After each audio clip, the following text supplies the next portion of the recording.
Thank you. Thanks to all the organisers. It looks like it's going to be a great workshop this week. Looking forward to lots of interesting talks. For those of you who don't know me, I'm Matt Roberts. I'm from the University of Bath, and I'm going to be talking about, as Andreas said, accessibility percolation for the rough Mount Fuji model. So I'll tell you what that means shortly. This is joint work with Diana, who's my PhD student, and it's very much a work in progress. So you'll see that as we go through. So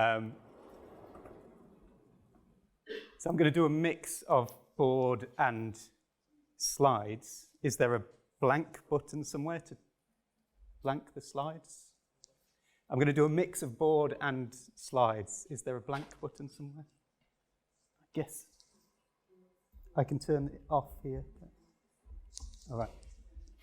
Anyway, I'll just start on the sideboards. So. All right, so I'm going to start with take a regular tree. Let's say take an M-airy regular tree.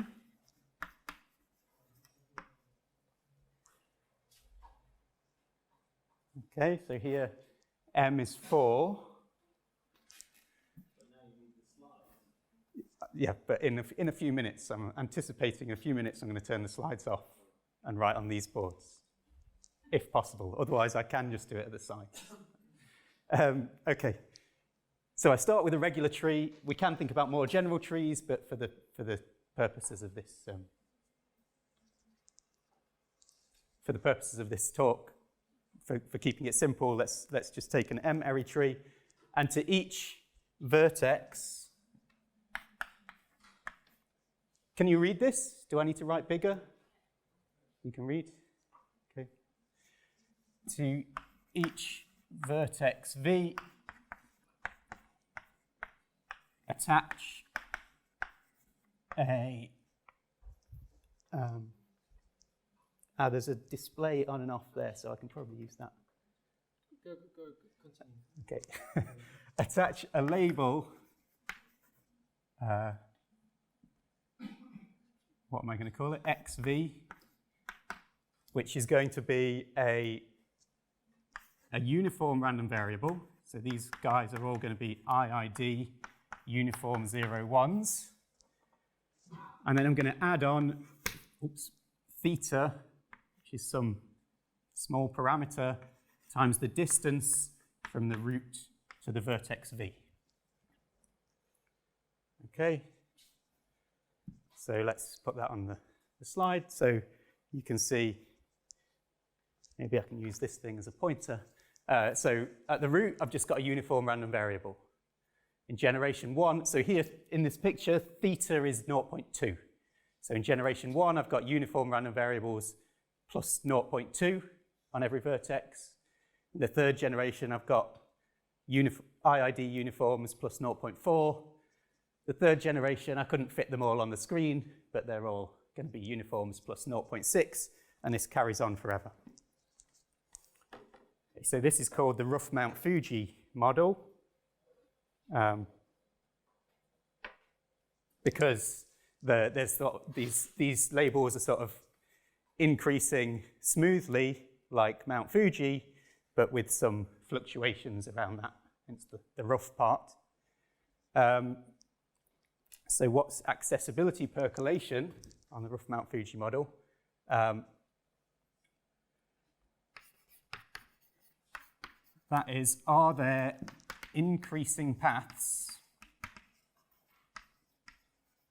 let's say to infinity, by which I mean the labels, a path starting from the root going off to infinity, along which the labels, the blue labels, are all increasing.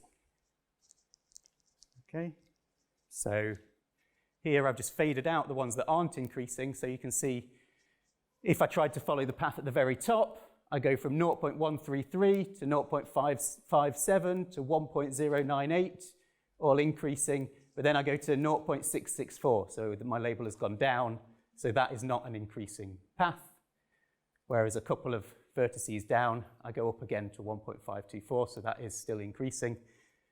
I can't see the rest of the tree on my slide, so I can't see if that path increases to infinity, but maybe it does. Okay, so that's accessibility percolation. Is that clear? Okay, and well, so this question, of course, depends on the value of theta. Okay, so if theta is 0, I'm just putting IID uniforms on every vertex. The answer is no. And some more is known. So there's a nice paper of Xin, who's around somewhere. Can't see it, but that says that the longest increasing path in that case is like E times M minus a logarithmic correction, 3/2 log M. And you can see trivially that if theta is greater than or equal to 1, this thing just drowns out all the noise, so all paths are increasing.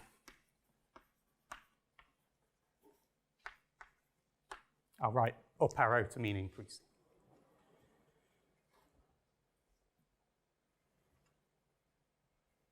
Okay, so our task is, in between these two, right? For what values of theta are there increasing paths to infinity? All right, so now I don't need the slides well, for a while. Did you come to a conclusion on the best way of doing that? Is it just to press this thing?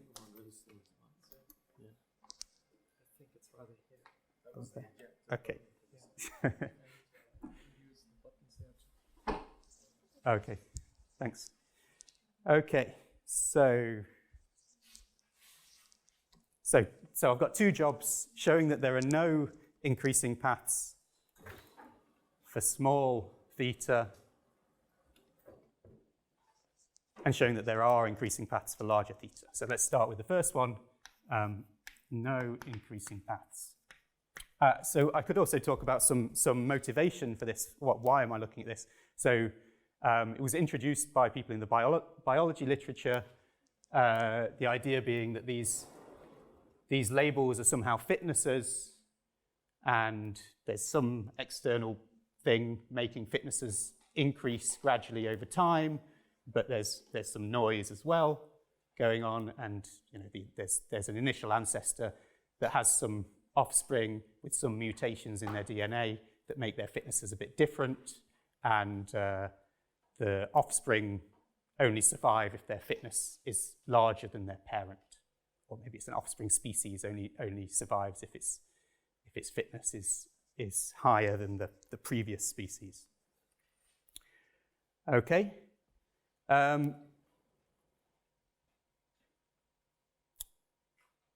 Right, and do we see these infinite paths of increasing fitness? Okay. Oh, I'm not supposed to use my hands first. No. Thanks. So no increasing paths to infinity for small theta.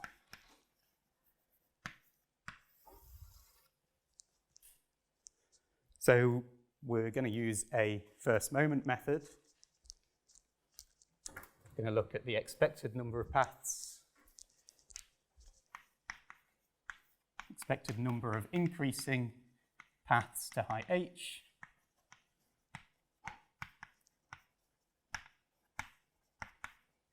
which is, okay, the total number of paths to height h is m to the h, and then we need to multiply this by the probability that the path to one particular vertex at height h is increasing.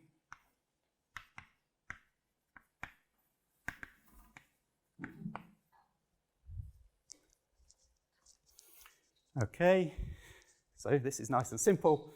Question is, what is this? What is the probability that one of these paths is increasing?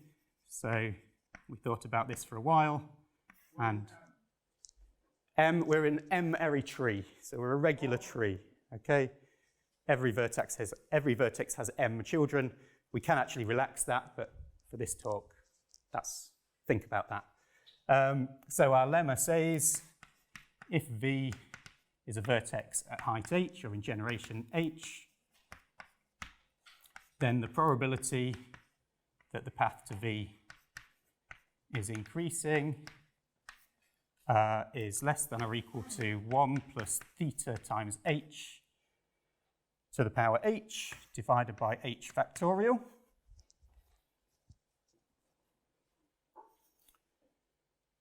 So why is that true? I'm not going to give you the full proof, but what's the idea? Well, what does the path to V look like? Of course, when I say the path to V, I mean the labels along the path to the vertex V. So what do those labels look like? Let's forget about the root for a minute and just take x1, x2, up to xh with xi equal to an IID uniform plus theta times I. Okay, that's what these labels look like. And we want these things to be increasing. So to get xi smaller than xi plus 1,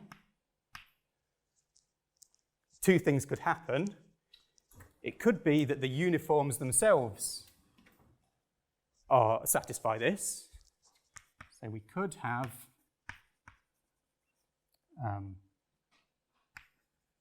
could be that ui is less than ui plus 1, right? In which case we say that the uniforms themselves are in order. Or it could be that ui is not smaller than ui plus 1, but it's close enough. So it's between ui plus 1 and ui plus 1 plus theta. Okay, and then we say these are out of order.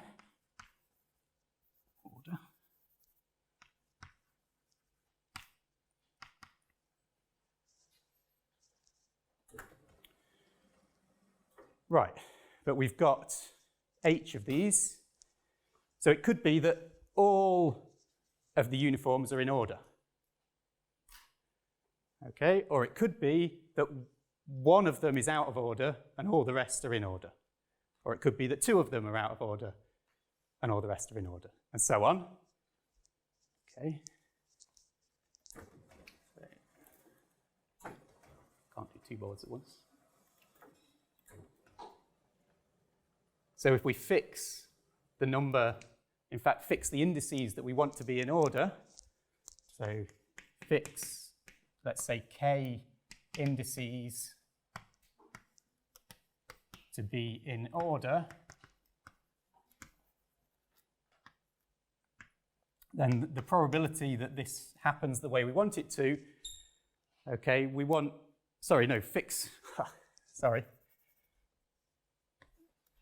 fix k to be out of order. Okay, fix k of them to be out of order. To be out of order, that means a uniform has to be in an interval of size theta, right, which has probability at most theta. We want that to happen k times, so we get theta to the k. And then the other h minus k uniforms, we want to be in order. That has probability 1 over h minus k factorial.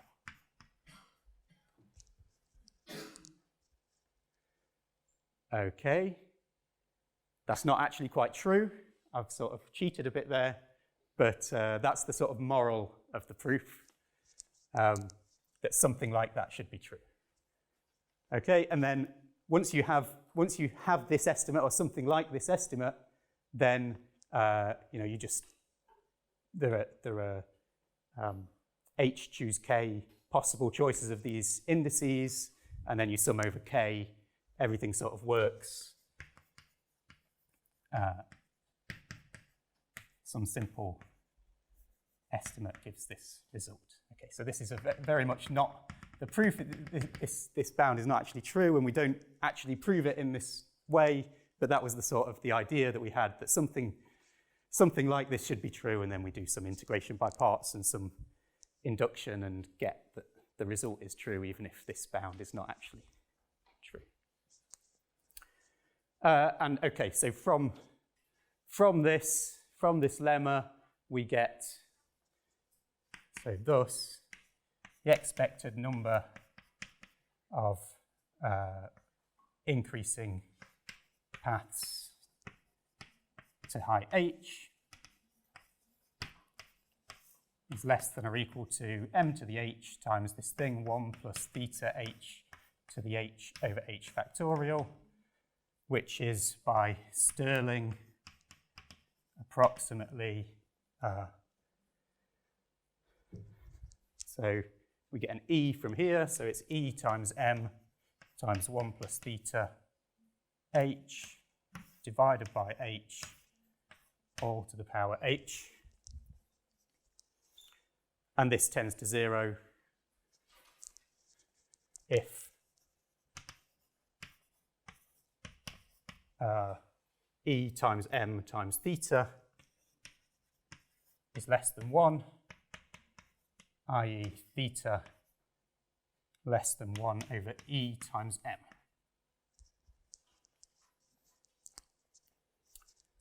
Okay, so in the slides, in the picture that I showed you, that was a 4 Airy tree, so m was 4. So in that picture, if theta is less than 1 over 4 times e, you don't see any increasing paths. Okay, and we believe that this is the right bound. And yeah, this actually works much more generally. We don't have to have an m regular tree. We can have pretty much any locally finite rooted tree.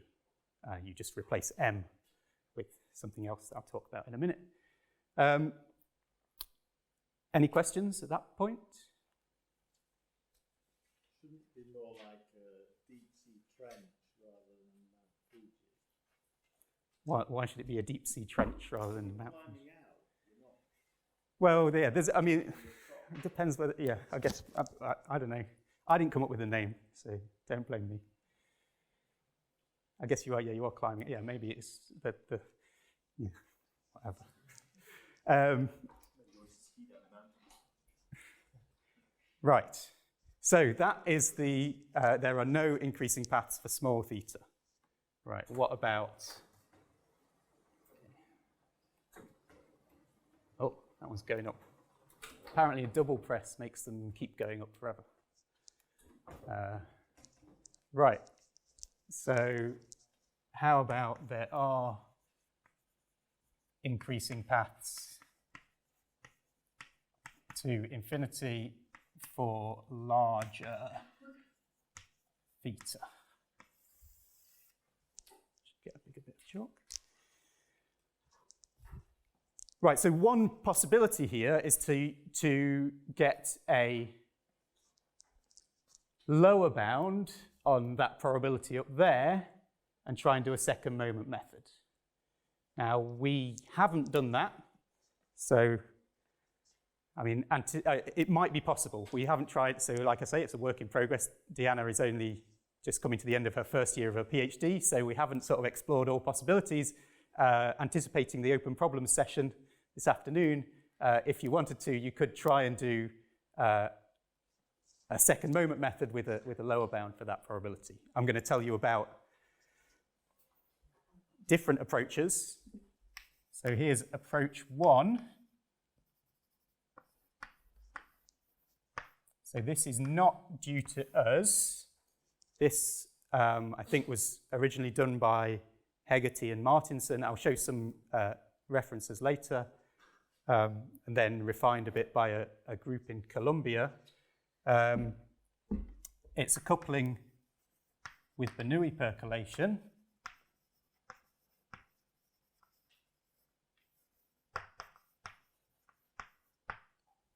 Okay, so what I do is I say vertex V is open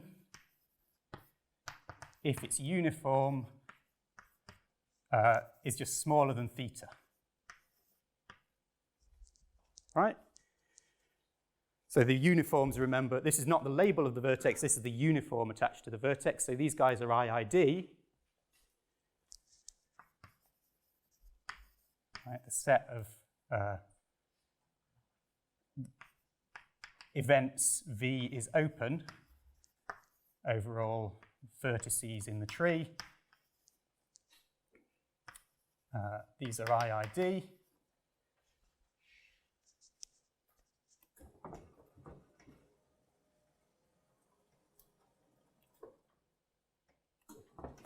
And they obviously have probability. Each one of these sets, each one of these events has probability theta.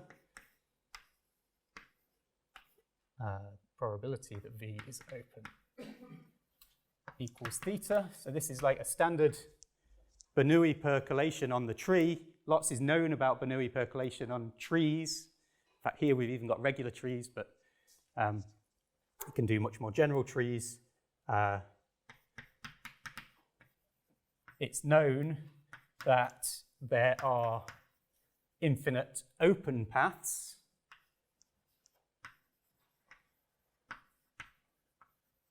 to infinity if and only if theta is bigger than 1 over m. Okay, but if we've got an open path, if v1, v2, maybe I should include v0 as well, the root, is open, then, okay, what do its labels look like? X, vi, that's uvi plus theta times I. Because this path is open, vi is open, that means uvi is less than theta. So this is less than 1 plus I times theta. Now if I add on uvi plus 1, I can only make it bigger. But that's exactly the label on vertex I plus 1. All right, so the label on vertex I is smaller than the label on vertex I plus 1. So if we've got an open path, it's also increasing.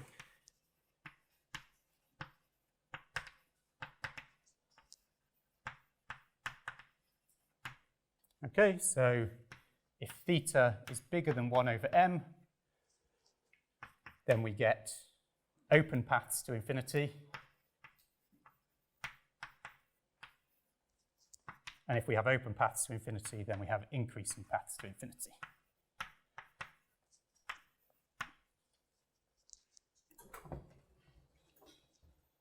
Right, so that gives us a theorem that the probability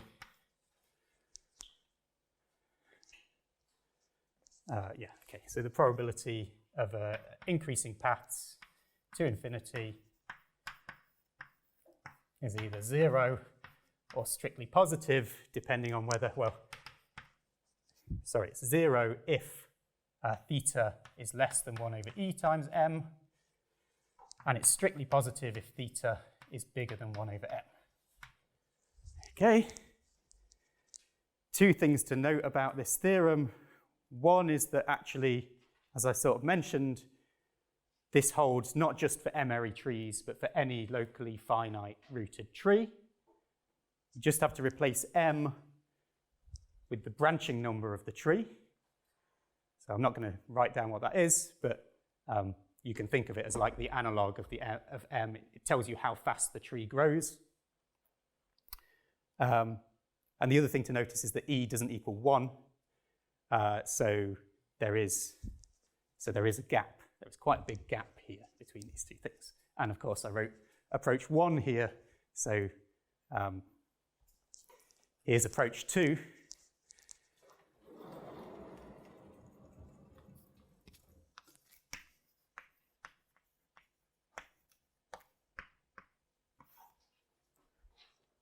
Approach 2 is basically the picture that I drew on the slides. So what I'm going to do is, if the label on a vertex is smaller than the label on its parent,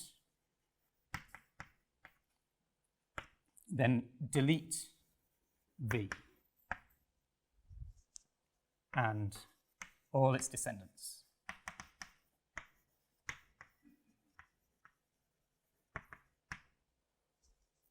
All right, so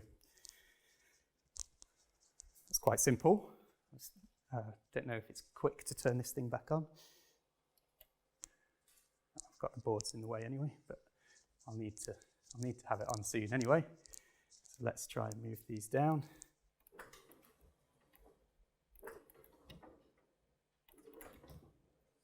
That didn't work. All right. Okay, so I'm going to delete anyone whose label is smaller than its parent's label, and I'm going to think of the uniform attached to V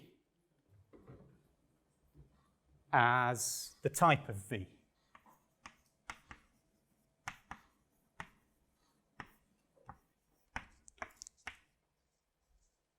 Almost there. Oh.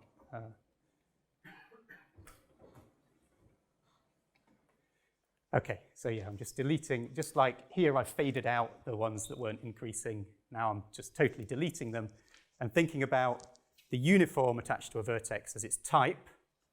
Okay.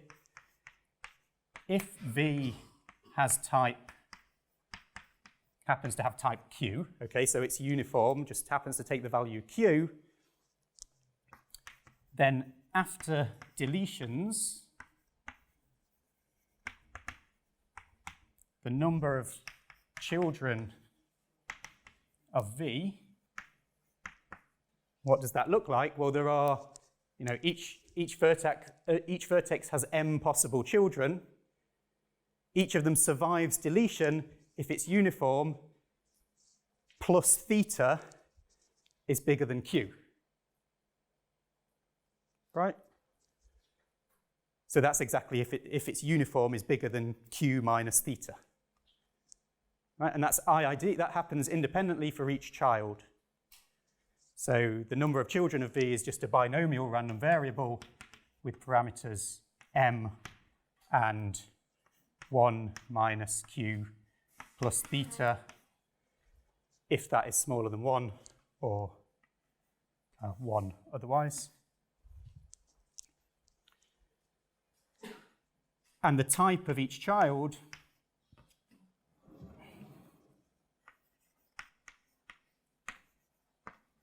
right, if I know that I've survived deletion, that means that my uniform must be bigger than Q minus theta. But because it's a uniform, it's then uniform on the interval Q minus theta, or 0 if 0 is sorry. If 0 is bigger, and 1. Right, and these two things, they depend on m and theta, which are parameters of the model, but otherwise they only depend on the type of the parent. They don't depend on the rest of the tree. So this is a multi-type branching process. Multi-type branching process.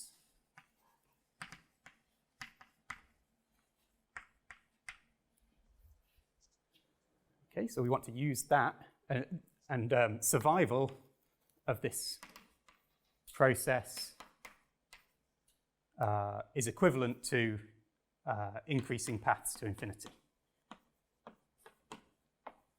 Right, so we want to figure out when does this thing survive.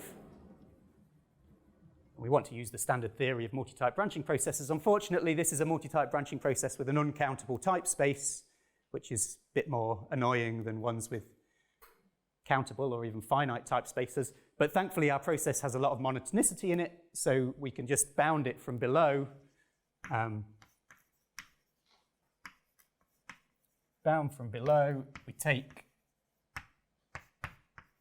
some large k, large integer k, and we say, so I'm going to change So I said V has type, just it's uniform. I'm now going to change that and say that V has type J if UV is between J minus 1 over K and J over K. All right, so now I have K possible types, only finitely many. I can apply the standard theory. Okay, you should check that similar calculations to these also hold. So you can check the number of children of V and the type of each child, check that this is still a multi-type branching process, now with finitely many types. And if you know the theory of these things, you'll know that the key quantity, if you want to figure out whether one of these things survives, is Aij, the expected number of type J children of a type I vertex.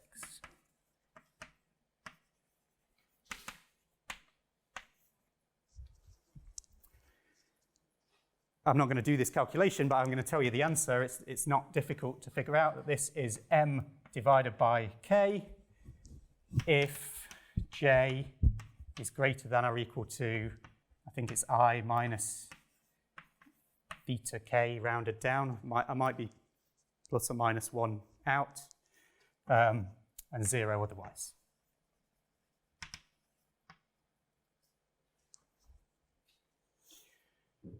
Swap these over.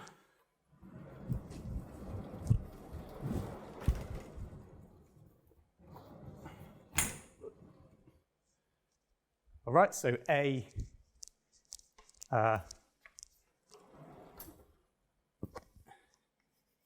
is a big K by K matrix.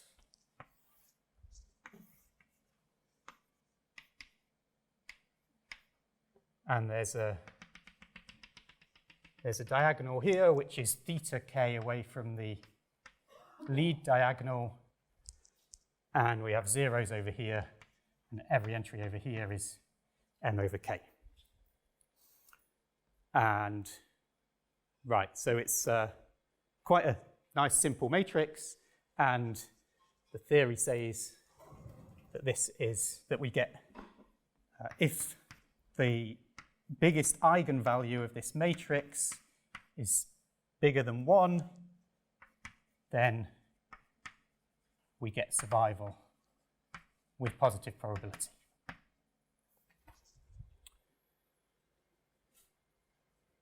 Okay.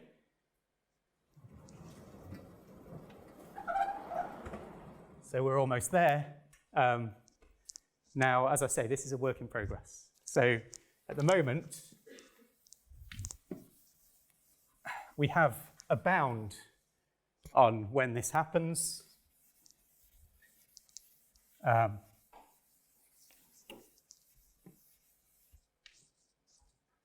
we don't think it's optimal. Okay, so we get a theorem.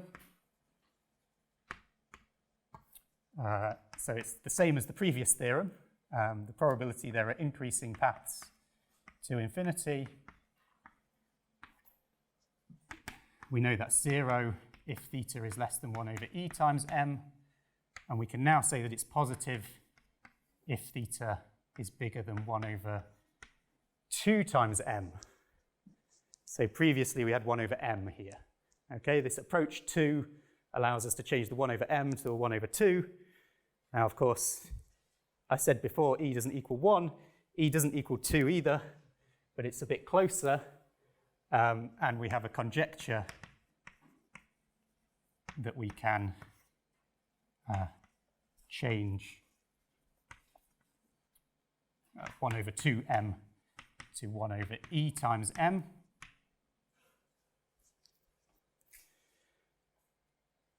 Okay, so like I say, this is work in progress. We are hoping, we have a sort of plan that might work to try and get this, and we have simulations that suggest that the eigenvalue of this, when k is large, the eigenvalues of this are strictly bigger than 1 when theta is bigger than 1 over e times m. Okay, but we're still working on that. this theorem, so the previous theorem that I stated, I said worked for general trees. Now I think we have to restrict to Galton-Watson trees for this multi-type branching process to work. Okay, so that's basically it in terms of trees. But if you read the abstract for this talk, I also mentioned the lattice. So what if there's no reason that we have to do this on trees, right? So accessibility percolation for the rough Mount Fuji model on the lattice. Okay, so we just take any vertex in ZD and attach XV, which is a uniform IID, plus theta times the distance from the origin to V.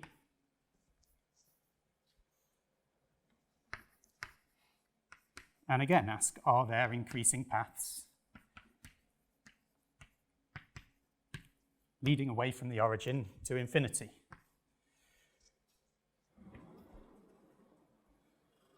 And yeah, if you did read the abstract, I said in the lattice case, we have worse results and better pictures.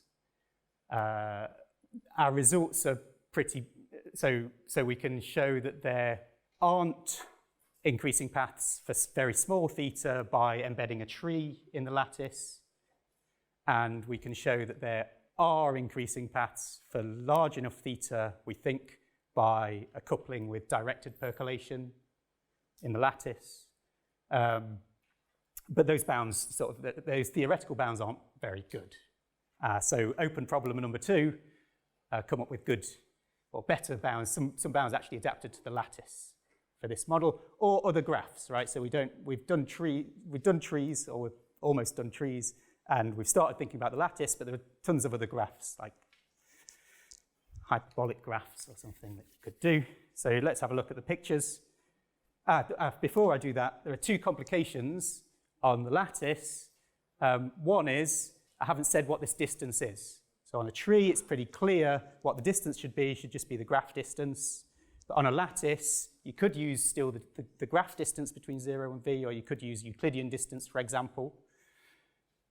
And the other complication is, I haven't said what I mean by paths. So again, on trees, it's clear every path from the root has to keep increasing away from the origin.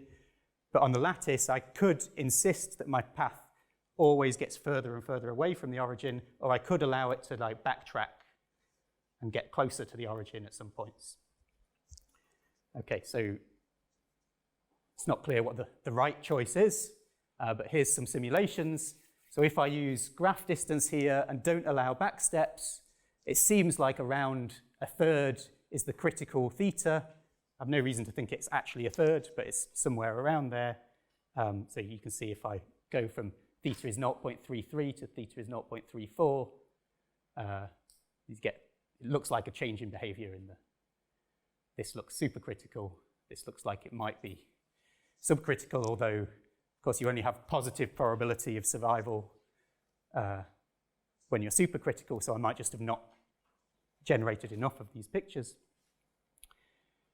If I allow back steps, now there are just more paths. That's the only thing in the model that's changed. So it has to dominate the previous model, stochastically dominate the previous model.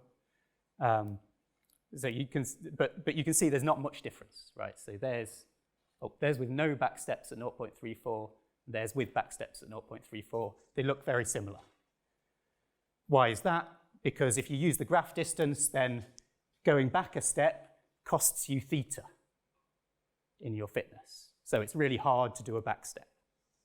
Okay, so the 2 models with and without back steps with the graph distance look very similar. Also notice that there's massive lattice effect here. You're only seeing diagonal paths. And if I do L2 distance, that starts to weaken a bit. So L2 distance the Euclidean distance is smaller than the graph distance, so you have to do larger theta to make up for that. So it seems to be about 0.45, that's the critical theta.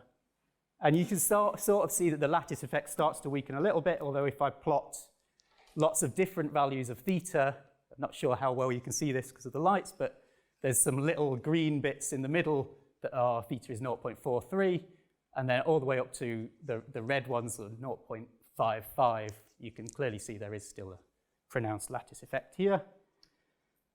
If I do L2 distance and allow back steps, again with the same values of theta, it does look a bit different.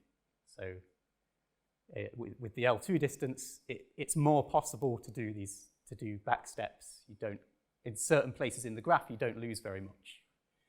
Okay, and if I draw the same values of theta, again, there might be lattice effects here, but they're certainly less obvious to the naked eye.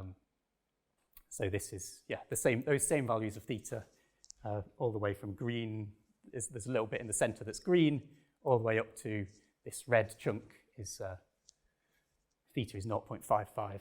And you can see that the little bit there where the uniforms around the origin were sort of bad, made it hard to have increasing paths in this direction. And exactly the same picture, just a different realization. You get this. So the green thing in the center now is really, really small. It didn't survive very long. And there were some really bad uniforms down here at the bottom. Okay, that's it from me. Thank you for listening.